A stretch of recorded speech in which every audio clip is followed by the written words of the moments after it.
¿Cuál es la tarea?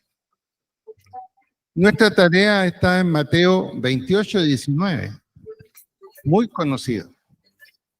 Por tanto, id y haced discípulos en todas las naciones, bautizándolos en el nombre del Padre y del Hijo y del Espíritu Santo, enseñándoles a guardar todas las cosas que os he mandado. Y he aquí que yo estoy con vosotros todos los días, hasta el fin del mundo. Por eso cuando estamos diciendo, retornando a la tarea, estamos hablando de esto que acabamos de leer. Esta ha sido siempre nuestra tarea, la que el Señor nos dio a cada uno de nosotros. Y eso es en lo que la iglesia debe caminar. Es una orden, ni siquiera es ver a ver si nosotros lo queremos hacer o no. No. Por tanto, y ese por tanto está relacionado con el versículo 18. Mire lo que dice el versículo 18. Y Jesús se acercó y les habló diciendo, toda autoridad. Es un mandato. Es un mandato, no es una oferta a ver si la tomamos o no la tomamos. Por tanto, id. Por tanto, id. Eso significa moverse. Hacer cosas que estén relacionadas con esto que el Señor nos pide, aún fuera de la iglesia. Ojalá fuera de la iglesia. Y tenemos un proyecto ahora que vamos a tener un tiempo para trabajo fuera de la iglesia. Ya lo estamos conversando con los alumnos que están tomando el libro. Y sé que Dios nos va a dar una gran bendición al respecto. Pregunta, ¿cómo podemos orar de manera que nuestras oraciones efectúen cambios en las ciudades, en las naciones, fuera de la iglesia, en las casas de nuestros amigos? ¿Cómo podemos orar de manera que nuestras oraciones afecten cambios? Ahora que escuchamos con bastante felicidad una mujer de nuestra iglesia contenta porque Dios le dio un varón. Y lo más increíble, porque habían muchos problemas en forma natural. ¿Sabe qué hizo Dios? Dios le dijo, seguramente ella no lo escuchó, pero ahora lo escucha. Seguramente Dios le dijo, no te preocupes, aquí no va a haber ni médicos ni cosas a la antigua. Y qué felicidad trae eso en la familia. Así que tienen la pareja ahora, ¿no? ¿Qué tal? Bueno, vendrá el tercero, ¿o sí? No, ahí ya no. Bueno. Nosotros como iglesia somos el cuerpo de Cristo. Debemos darnos cuenta que es únicamente con y a través de la palabra de Dios lo que hace crecer y fortalecer la vida de nosotros. Es solo eso. Algunas veces pensamos, bueno, el paso del tiempo nos volverá mejores. A veces sucede todo lo contrario. Es solamente el cuerpo de Cristo, la iglesia, la acción de Dios.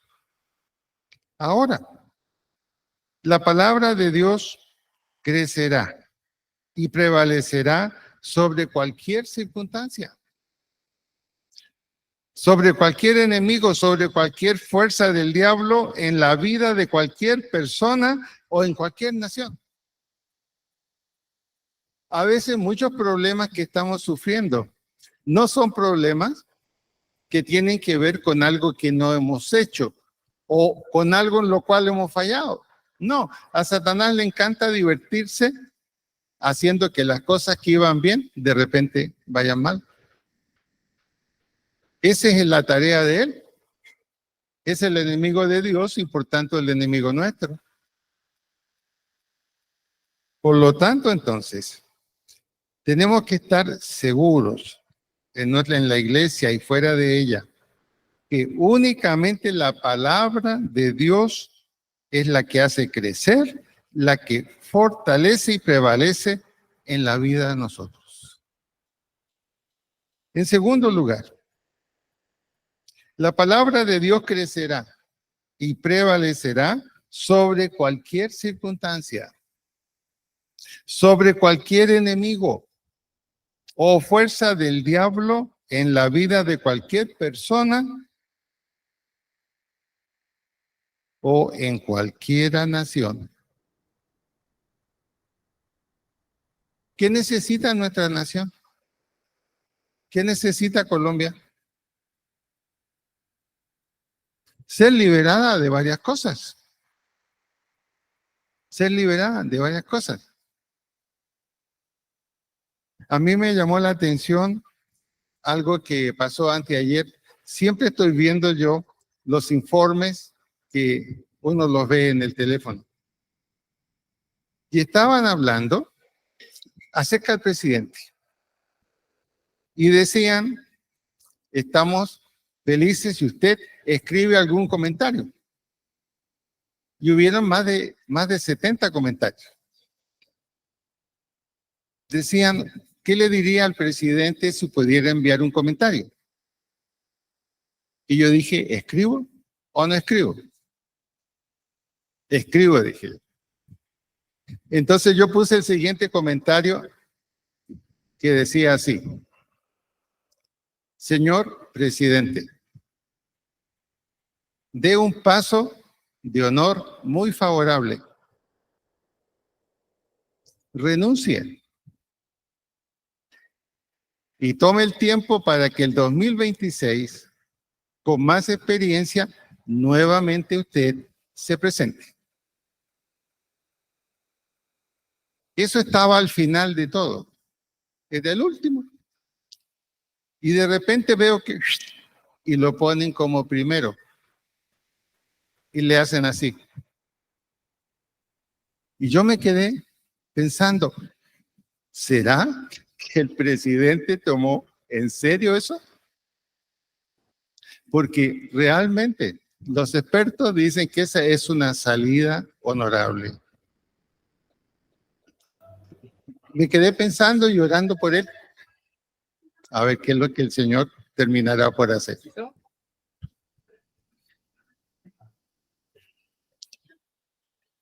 Tenemos que estar muy seguros de algo. La clave es si se siembra en el terreno preparado por la oración y regado por la palabra y el Espíritu Santo, no tendremos ningún temor de hablar la verdad de la palabra. Y una de las cosas importantes, queridos hermanos, no nos dejemos tomar por el temor. Nuestra palabra está respaldada cuando hacemos las cosas correctas, cuando no hay insultos ni nada de eso, sino buscar algo positivo para una persona, aunque de pronto no esté en nuestros libros. Pero Dios sí terminará haciendo algo. No hay duda que sí. No tengamos ningún temor de hablar la verdad. La verdad no tiene por qué ser encerrada. La verdad nos protege, verdaderamente. Veamos algunos conceptos del título. Vamos a abrir nuestra Biblia en Romanos 3, 21 al 25. Sería bueno si los leemos así. ¿Será posible, Julián, si lo leemos allá para que todos lo escuchemos bien? Ah, bueno, perdonen, entonces. Listo. ¿Qué dice Romanos 3, 21 al 25? Lo siguiente. Pero ahora, aparte de la ley, se ha manifestado la justicia de Dios, testificada por la ley y por los profetas. La justicia de Dios por medio de la fe en Jesucristo, para todos los que creen en Él, porque no hay diferencia. Por cuanto todos pecaron, están destituidos de la gloria de Dios. Pero siendo justificados gratuitamente por su gracia, mediante la redención que es en Cristo Jesús, a quien Dios puso como propiciación por medio de la fe en su sangre para mostrar su justicia a causa de haber pasado por alto en su paciencia los pecados cometidos anteriormente. Pensemos aquí. Si estuviéramos nosotros bajo la ley, como en el Antiguo Testamento, ¿qué nos pasaría? Si estuviéramos bajo la ley del Antiguo Testamento. Condenados. Condenados. Sin embargo, ¿qué sucedió? La justicia de Dios. Y eso es una justicia, digamos, que en vez de poner en práctica la ley como debía ser, ¿qué hizo? Hizo un cambio. Los problemas que hemos tenido en un mal comportamiento, la falta de cercanía con Dios, el alejarnos de Dios, todas aquellas cosas que hicimos faltando a la ley, y cosas que estaban escritas de nosotros. ¿Qué hizo Jesús? Hizo un cambio. La justicia de Dios trabajó por medio de la fe en Jesucristo. Y esa fue la nueva ley. Para que todos los que creen en Él, todos aquellos que pecaron y están destituidos de la gloria de Dios, ahora son justificados gratuitamente por su gracia. La pregunta es, ¿por qué usted cree que Dios hizo eso?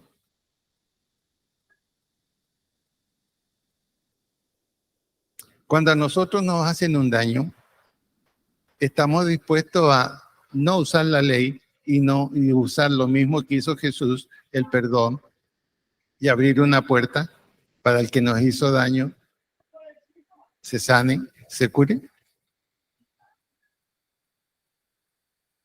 ¿Qué dirían ustedes? ¿Mm? No es fácil hacerlo, no lo haríamos, la verdad es esa, no lo haríamos. ¿Por qué no lo hacemos? Porque hemos tomado conciencia de lo que Dios nos ha dicho. Que nuestra tarea debe ser predicar el perdón y no el castigo. El castigo, si Dios lo quiere hacer, eso es algo que le pertenece a Él. A nosotros lo que nos pertenece es el perdón. El perdón. Eso nos dice entonces en el 3:24 al 25. Fíjense en el versículo 21.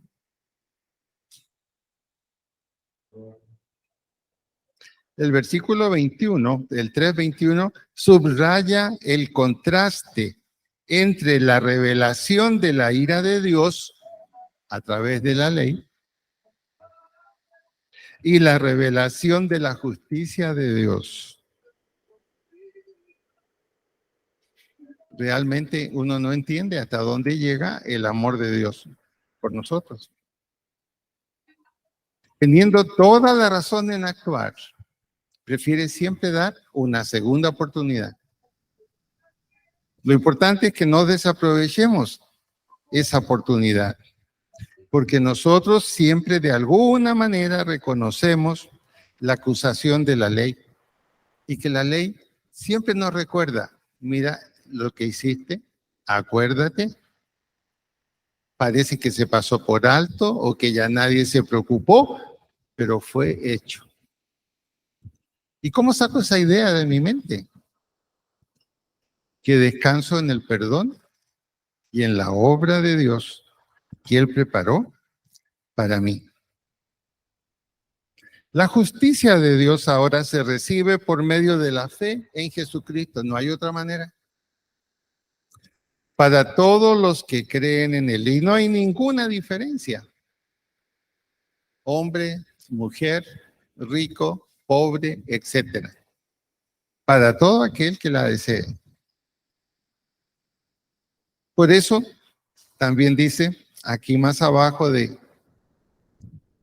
el 3:25, siendo justificados gratuitamente por su gracia, mediante la redención en Cristo Jesús. Justificado significa ser declarado justo ante Dios. Pero no fue tan fácil ni tan sencillo. Dios dijo, si yo no voy a usar la ley y voy a establecer un perdón y una renovación, ¿quién va a pagar el daño? Y Él tomó la decisión que Dios no iba a cobrar el daño a nosotros. Era suficiente con que aceptáramos lo que Él estaba ofreciendo, lo creyéramos y lo pusiéramos en práctica. Y yo me imagino la reunión que hubo en el cielo, porque todos los que trabajaban con Dios sabían lo que Dios estaba haciendo, lo que estaba conversando y lo entendían. Y quizás en el silencio decían, bueno, ¿y quién? ¿Quién será el que va a pagar eso? ¿Quién será el que va a pagar eso? Y se levanta Jesucristo y dice, yo.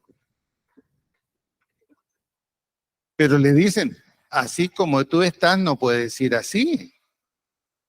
Tú eres el Hijo de Dios, tú tienes divinidad, eres aquí el que gobierna, eres el Cordero que fue puesto aquí. Así como estás, no puedes ir, vas a tener que modificarte.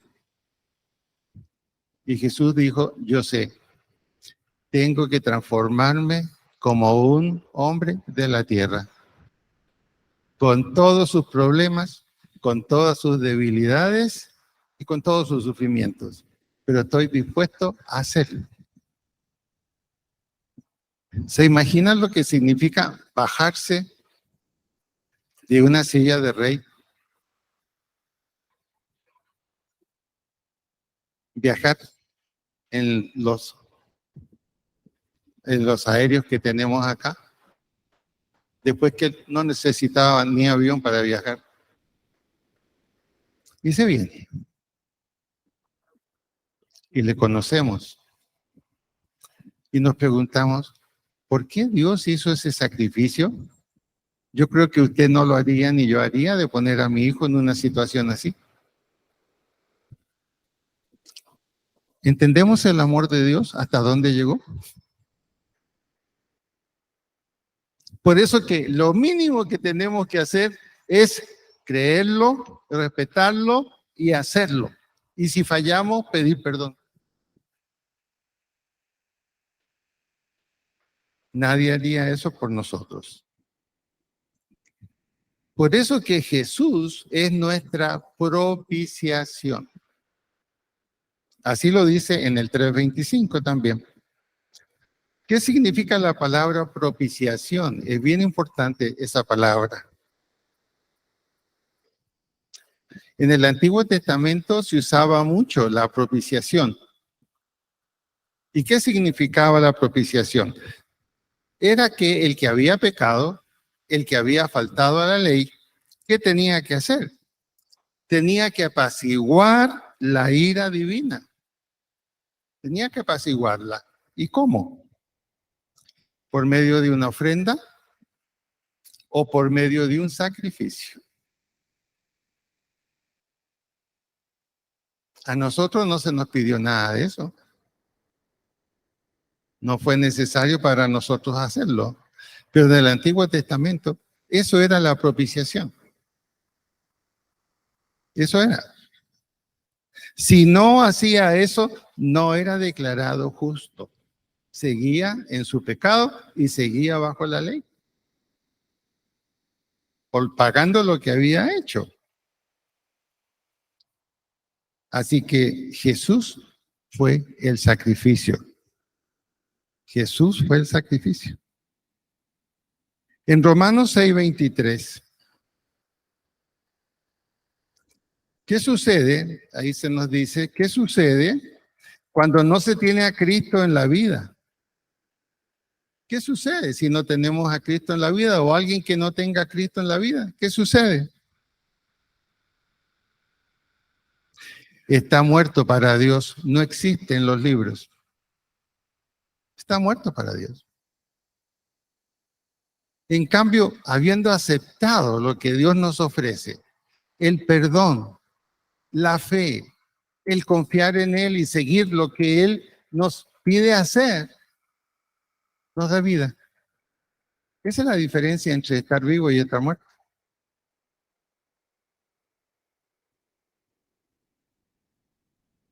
Los que son esclavos y viven como tales, muertos en vida, nunca se sienten satisfechos, nunca se sienten felices.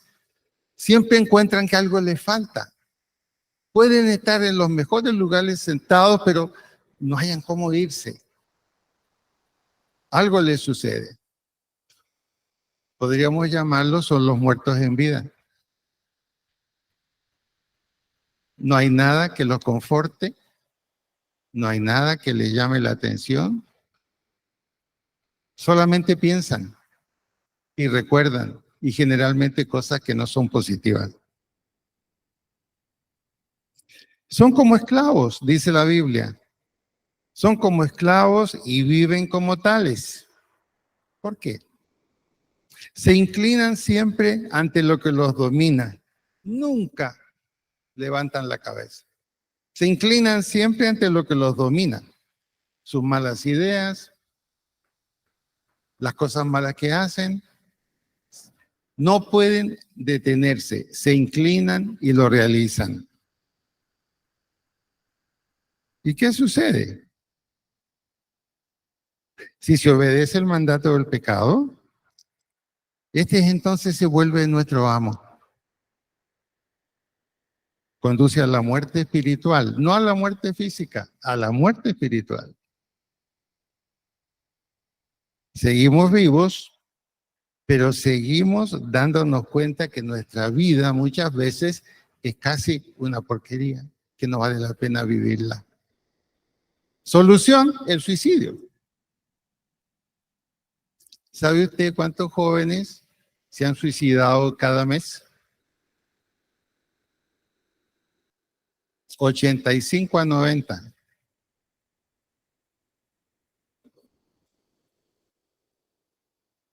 Hay una gran tendencia al suicidio. Y el gobierno no sabe cómo cambiar la situación. Los psiquiatras no saben qué hacer. Si hasta los psiquiatras se suicidan. ¿Qué ha pasado? El ser humano se ha vuelto un esclavo de lo que no le conviene. Y por eso vive como tal, sintiéndose un esclavo y buscando liberarse. Y el camino más seguro para liberarse, ¿cuál es? El suicidio. El suicidio.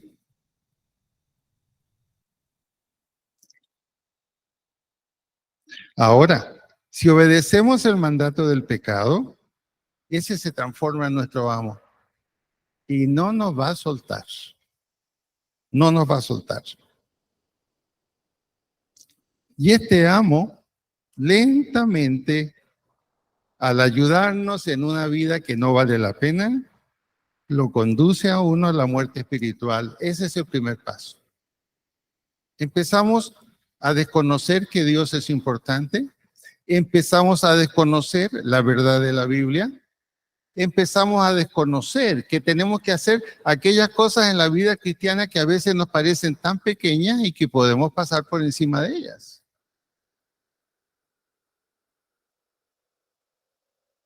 Por ejemplo, se presenta la posibilidad de hacer algo incorrecto. Señor, yo sé que tú me perdonarás por esto, pero por favor, yo tengo que hacerlo obligatoriamente. Necesito hacerlo. Me hace falta. ¿Cierto que tú me vas a perdonar? Tú eres bueno. Créame, conozco personas que así oran. A mí una vez me preguntó alguien, ¿tú crees que Dios perdonaría una cosa así? Porque hasta donde yo leo en la Biblia, el amor de Dios es supremo y supera todo lo que nosotros pensamos. Yo le dije, mira, yo no haría la prueba. Si tú la quieres hacer, vamos a ver qué es lo que va a pasar. A los 55 años no se podía mover en la casa, estaba acostado, totalmente impedido. Pero había disfrutado.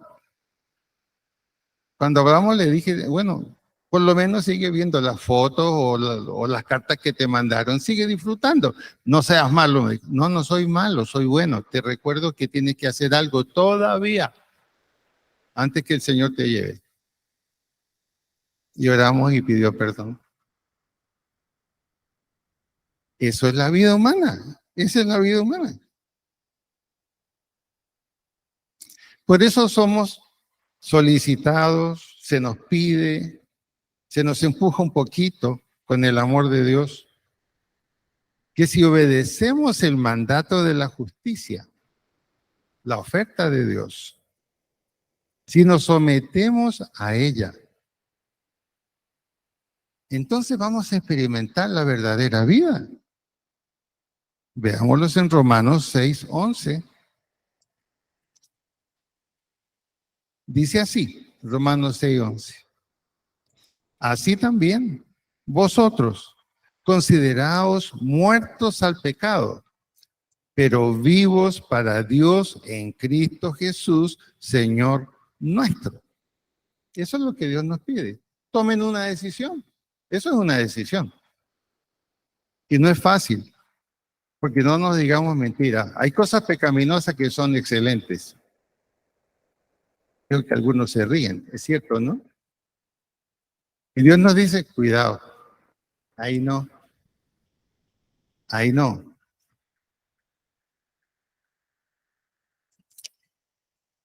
Considérense muertos al pecado, pero vivos para Dios en Cristo Jesús, Señor nuestro. No reine pues el pecado en vuestro cuerpo mortal, de modo que lo obedezcáis en sus concupiscencias,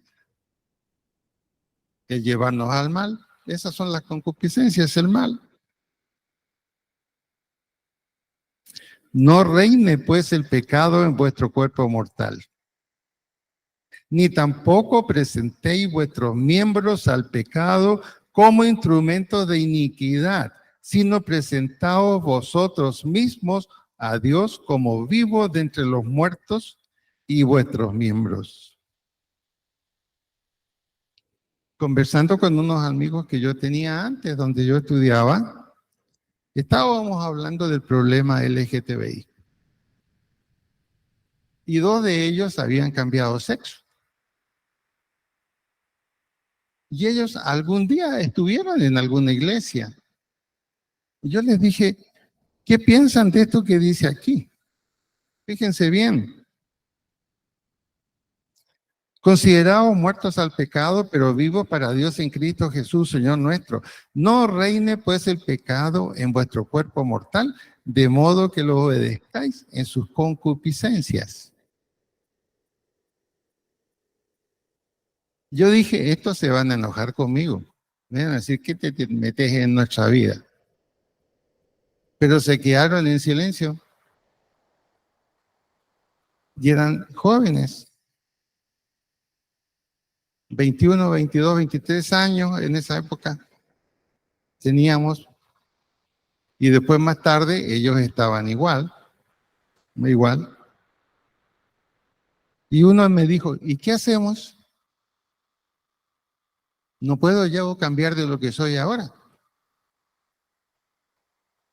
Es algo que ya se hizo en mi vida, ahora recién. Y él tenía 47 años, ¿no?, en ese momento. Yo recién ahora reconozco que fue un grave error. ¿Y cómo me deshago de este error? Yo le dije, qué pena, no te puedes deshacer.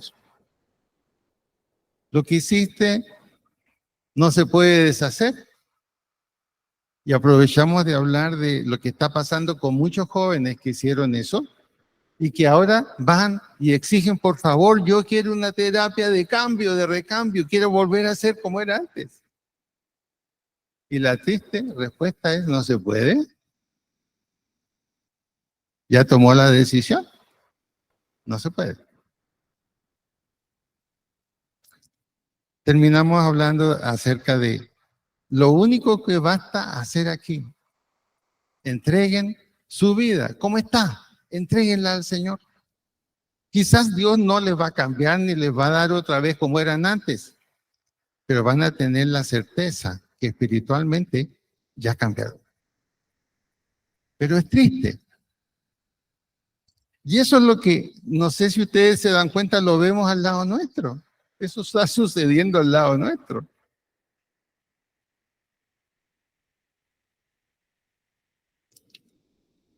Sin embargo, muchas personas que están en esa situación están creyendo en una gran mentira que está entrando en muchas iglesias. Y es esta, una falsa doctrina. Le llaman universalismo o reconciliación final. Universalismo o reconciliación final. Describen la creencia errónea de aquellos que creen y afirman que Dios, por su gran amor, al final, a los eternamente perdidos, Dios los perdonará y los liberará del juicio eterno. Bueno, si existiera eso realmente, es interesante. Ser perdonado aún no importa lo que hayas hecho. Pero esa es una falsa doctrina que se está enseñando ahora. Dios es tan bueno que no puede dejar que se pierda nadie. Falso. Falso.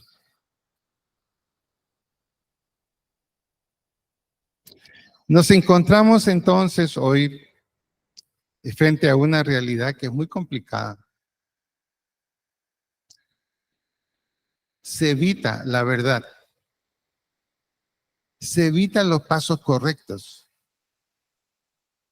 Se evita lo que implique hacer un poco de sacrificio para mantenerse en el buen camino. Una falsa confianza en un Dios que es todo perdón. No es cierto. Dios no va a hacer todo perdón y decir, no importa que Jesucristo perdió el tiempo en la cruz y resucitando y más encima sufrió. No, eso no puede ser.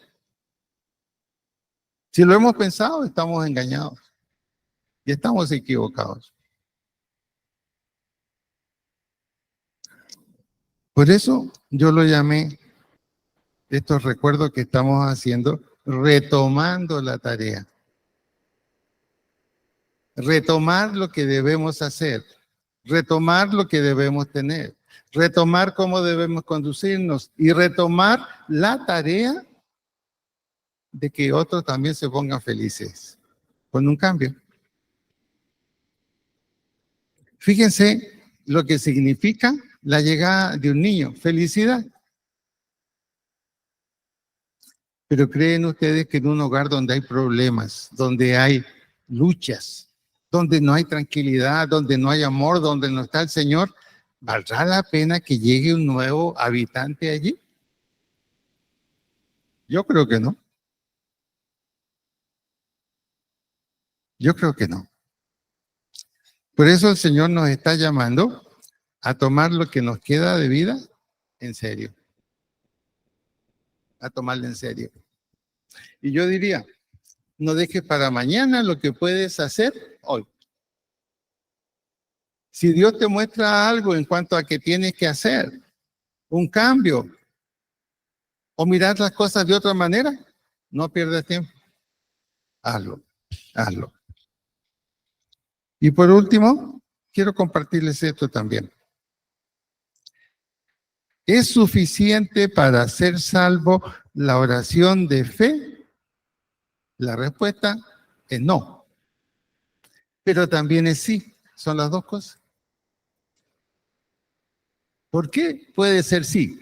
Por lo siguiente. Lo que Dios no acepta es la oración sin fe. Pero si la persona primero en fe dice, yo creo, yo quiero creer, ore. Ahora ore. Eso es lo importante. Casi siempre decimos, y yo también lo digo, que la simple oración hecha sin fe nos da una idea falsa que hemos sido escuchados. No.